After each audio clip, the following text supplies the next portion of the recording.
Hey, welcome to Westwind Student Ministry. My name is Caleb, and I am so excited to be joined by two of our seniors and student leaders, Carson Tao and Griffin Stewart. Say hello, everyone. Hello. Well, this is the first time we have really all kind of been in the same space in a long time. We're doing horrible at social distancing right now, but we wanted to take a moment as we're getting towards the end of the summer and what would have been, I think this week, would have been graduation week. I would have graduated a week ago last summer. I think I'm the same. Yeah. Yeah, a week ago.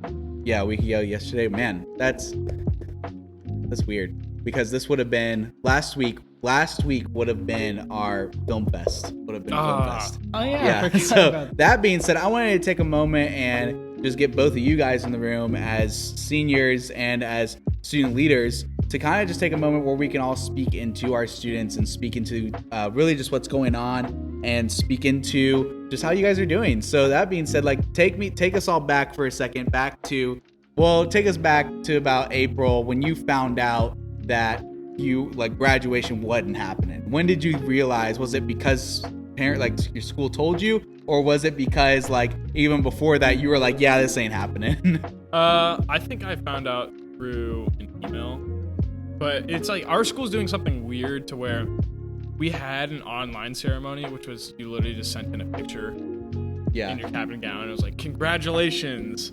Oh, wow. And I think we're having a in-person ceremony in July or something, but I don't go. Yeah. I'm not going to lie. So, yeah, I think I found out through an email, but I wasn't particularly affected because I didn't really care anyways. So. Yeah. Yeah. I'm thinking it was like a really fast transition from this is not a big deal. So like right as we were leaving for spring break, the day before, we had a bunch of rehearsals for our musical that we were gonna do and everything. And my friend Landon was like, guys, this is our last day of school ever, and everyone's like, you funny man, Landon. We know we're gonna be back after spring break. And then we went back after spring break. We got a bunch of emails the week of spring break, and they were like, this stuff is canceled. This stuff is canceled. And as soon as they started canceling things that were a month ahead, I was like, oh, this is probably going to be really big. And so that's when I kind of knew. I didn't obviously know, but I was I had a feeling that that's when everything was going away. And so, how did that make you feel knowing that you're not going to have graduation? You weren't going to have this traditional walk like thousands of generations before you, which is super exaggerated, but you know what I mean? Gonna be honest, dude, I really did not care. Yeah. I didn't really care. I'm kind of abnormal in the way that I didn't really care that I'm not going to have a graduation or a graduation party. It's I just wanted to get out of high school so I could start college. Yeah. Graduation, I wasn't a super crazy thing about because I went to my sister's and I was like, well, this is boring. And so, but there were a lot of other senior things. I had my senior fall concert for choir, and we had this cool musical that we were gonna do, and all sorts of. We had our a cappella concert we were gonna do. So there's a lot of stuff that I was like, this is my last thing doing this, and then a lot of different other things were taken away, and that was the stuff that really upset me. I think more than graduation. What about your friends? Was that similar to your friends, or were your friends a little bit more devastated? My gosh, my friends were literally devastated. Yeah. Just they are so.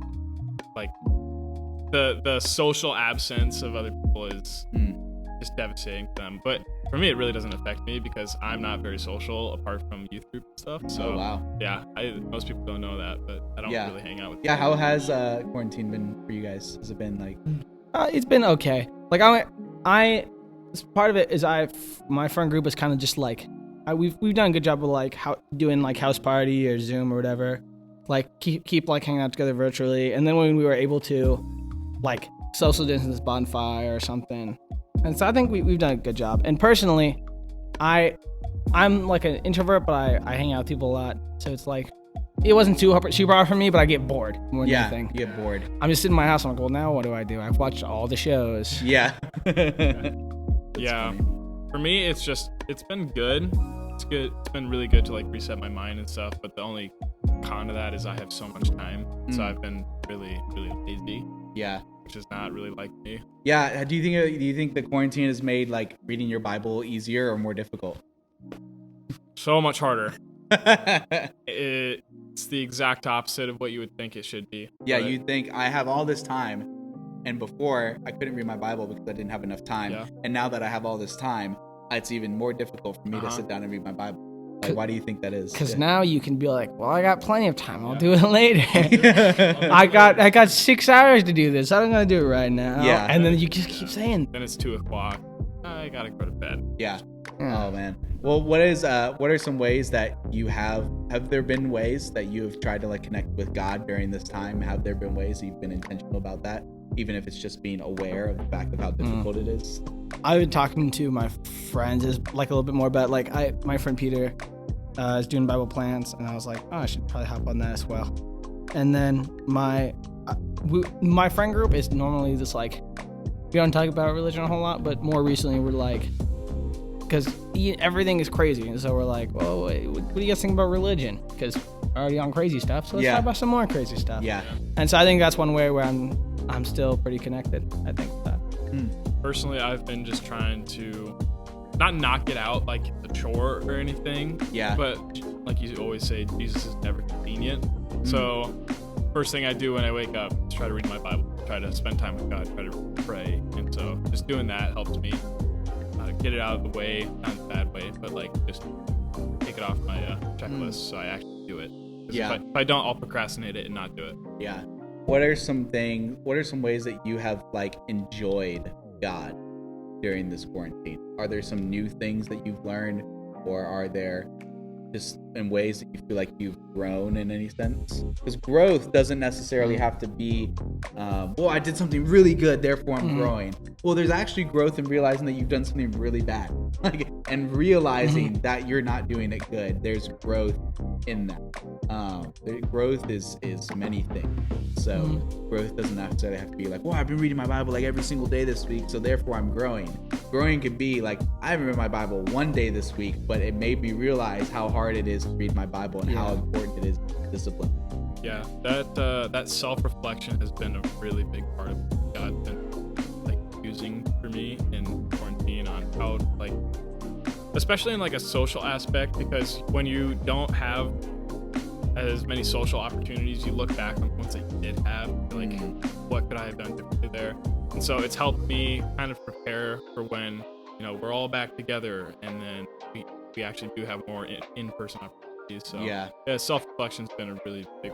I think one thing is like, through all of this, he's been testing me as well as like everyone, but definitely been testing like patience with me. And so it's like, you have to make sure you're being patient. You're like, well, why can't I just go and get back to how it was before? And it's like, well, you have to be patient, or else people are gonna be hurt, sick, killed. You know, Yeah. like and as well as like patience and kindness and like understanding toward all like the terrible things that are happening as far as like riots and looting and like police brutality and everything. And so it's like he's testing both patience for myself as well as patience like with other people, because it's really easy to see all the things on TV and be like, this is terrible, and get all angry. Yeah.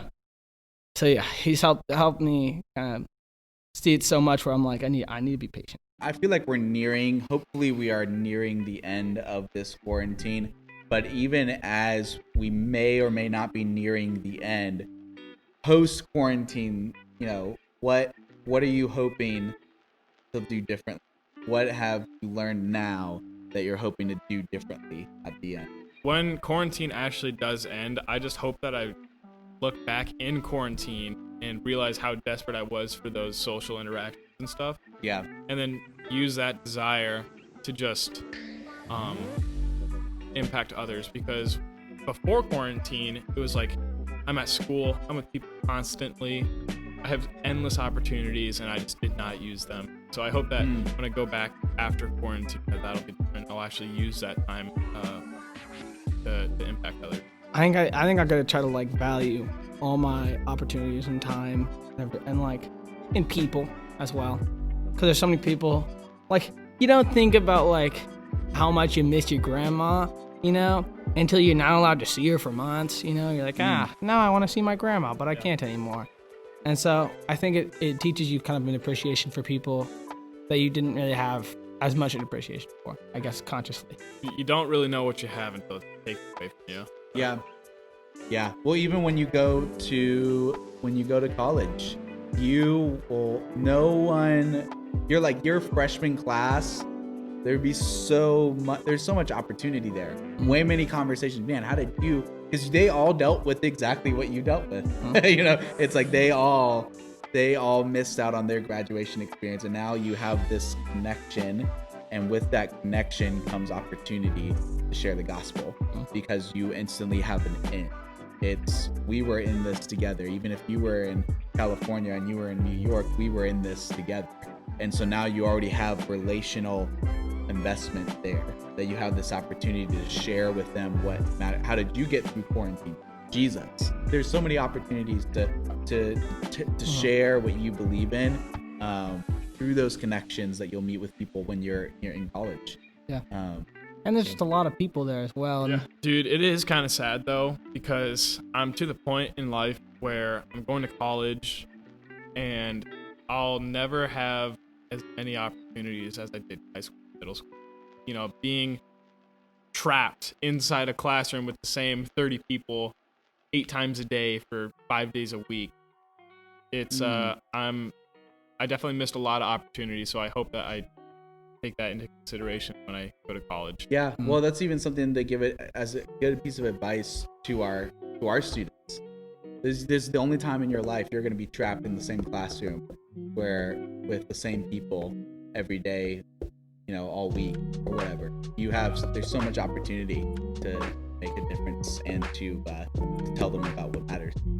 What are some other pieces of advice you would give to our students either during this time or for when they go back to school?